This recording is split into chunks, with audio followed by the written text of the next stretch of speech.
Hi, I'm Charlie. I'm going to talk about trauma-informed teaching. So trauma-informed teaching is the realization and recognition that often children are affected by traumatic events.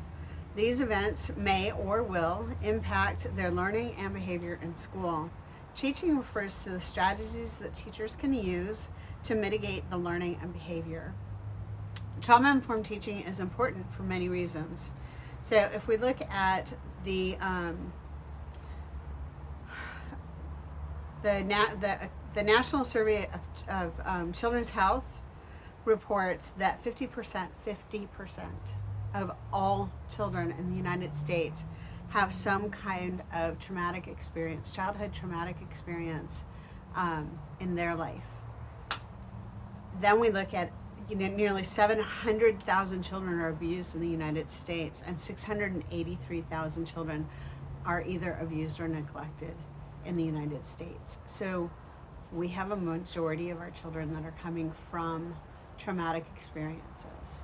And in schools, traumatic experiences are built in. Children getting jumps or getting into fights, different situations where bullying starts at young ages, and I don't even know how much that's counted as, because it's not such a reportable thing. You also look at let's see, there was an act signed by Congress or by the President of the United States, the Every Student Succeeds Act, and with that it acknowledges that there is an important value on teaching trauma-informed practices in the schools. So hopefully there will be a change. With this act, it also incorporates social emotional learning and how impactful that's going to be for these children. So trauma-informed teaching supports both the child and the teacher. It does this because it has this built-in thing for the teachers to recognize and understand that they have to take care of themselves, that if they're not taking care of themselves, then they really can't take care of the child. So there's built-in needs or built-in strategies for teachers to learn their own, like calming, managing their stress, meditating, or looking at things from a different perspective, learning to not take the child's reaction as something that's against them, and learning how to take it as this is something that's because of the child or because of the child's circumstances. And then it also supports the child or benefits the child by looking at the child as a human being. Each child is different, coming at each child by using the necessary strategies that will work for them.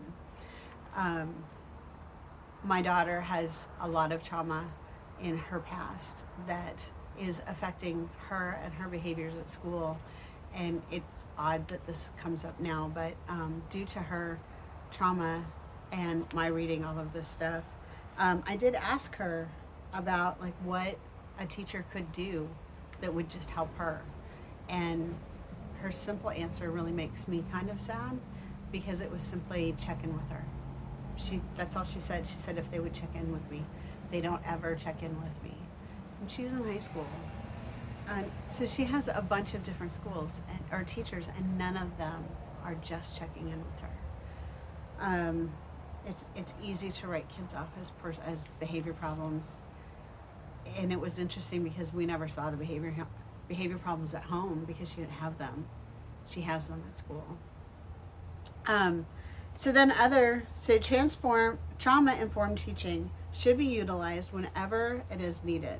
So if a teacher has a child that is withdrawn, angry, emotional, or acting out in any other way, if the teacher knows the child is coming from trauma, then you devise these strategies. The first strategy that I learned about in the article, Trauma-Informed Strategies, was learning how to put the child's reaction into context. So again, that's don't take it as something against you. Don't take it personally. Understand that the child is reacting to something. And it might be something that happened hours ago. It could be something that happened yesterday. Their brains are just perseverating and going over and over and over the event, and then they have a reaction. So understanding that it's not because of them, they're not doing it because it's in their classroom. One of the things that it said in the article had to do with that sometimes just having the predictability of a teacher yelling at them or acknowledging them because they've done something wrong is safer or feels safer to them than when a teacher doesn't approach them at all. When a teacher doesn't approach them at all, or occasionally approaches them, it's not predictable, it's not safe. But if they can make it happen, then it becomes predictable because they know what their reactions are. So with my daughter, she said to just check in, and that's super simple. In the article, it talked about having some strategies, some things that help you. And so if you don't remember, or if it's hard for you to get back to that child, even having something that says, in 10 minutes, come tap my desk, or let me know that I need to come see you. Help me remember if you can't do it. And then if you do forget, so if you forget and you don't acknowledge that, you're gonna lose all the ground that you've made. It's really, really important for you to say, hey, I'm here. I'm really sorry that I didn't make it when I said I was going to. I had something else that I was dealing with, but I am here right now for you, and I'm not going to get distracted. So really making those important strategies.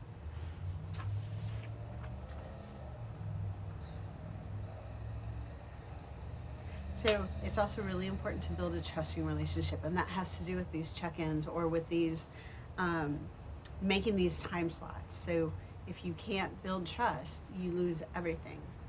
Another way is to be consistent and trustworthy. So stick with your predictable schedule, and within that schedule, make predictable times that you can check in with the child.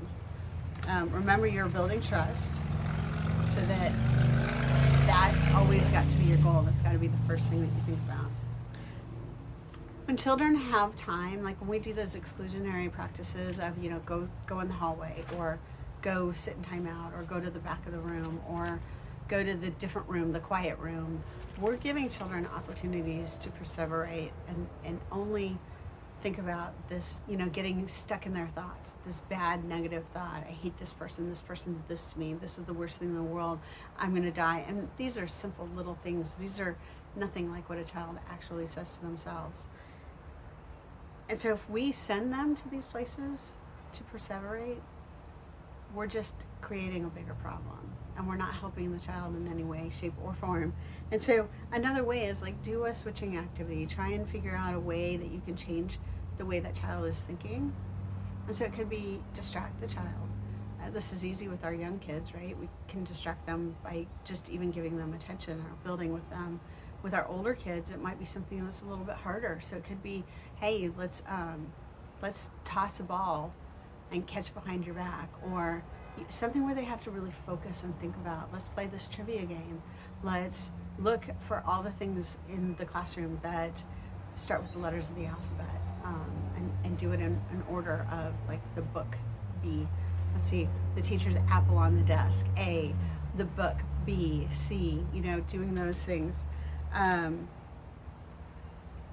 A card game, even peer-to-peer. If you have a kid that you can trust that is not going to cause this other kid stress or harm, get them to play a game if you don't have the time.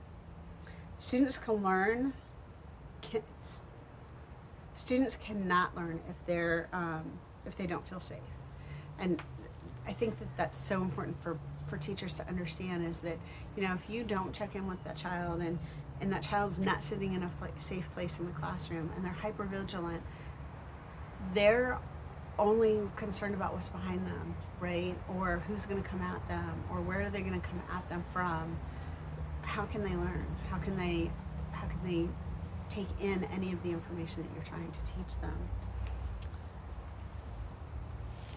And then one of the first steps before you do anything else, and you actually mentioned this in your example, and I'm going to actually use it because this is the foundation of everything that I'm doing right now in my school. Is my goals with my teachers are to get them to make these connections with kids I sit there and I observe kids, or we have a parent, and I'll give you an example. Is I have a child in a classroom right now who's biting or shoving, or I think those are the only two real things that he does. I don't think he's hitting, but he's always, it's always, and the teacher has written all of these behavior reports, and he's doing this and he's doing this, and I went into the classroom, and if something happened, I went over to them and I stayed with them, but I negotiated, or I helped them negotiate. Oh, I'm really sorry that you got hurt. Look, this child got hurt. She just wants to play with you, and teaching her how to say, can I play? And then he was like, yeah, she can play. And then I would stay with them while they were exchanging interactions, helping them to learn how to negotiate that space that they were both taking up. And by the time I left, and I did this all day, not just with one child, I was with as many children that wanted to play with this child because that was my focus. But I had 4 children at one time in a classroom of 6. So there were only 2 other children to manage. So in this classroom, at the end of the day, the teacher's response was, he was great. I enjoyed his behavior today because you gave him one-on-one attention. And I look at this and go, no, this is the attention these children need every day from their teachers. And trying to get her to understand that this is all you have to do to make your job fun, right? Get down on the floor and build with them. Get down on the floor and eat some spaghetti that they made, or get down on the floor and roll a ball with them. Sit at the table and play Play-Doh with them. Go to the painting easel and paint with them. Talk to them about what they're doing. You're brushing your paintbrush up and down, or you're going across and across. Engaging with that child builds trust. And if you can walk into a room and smile at a child and sit down with them and engage them and promote them and encourage them and teach them to keep on trying, then you're doing your job. The next strategy, and this is my own strategy, it's not my own strategy, but this is the other one that I think is really, really important, is I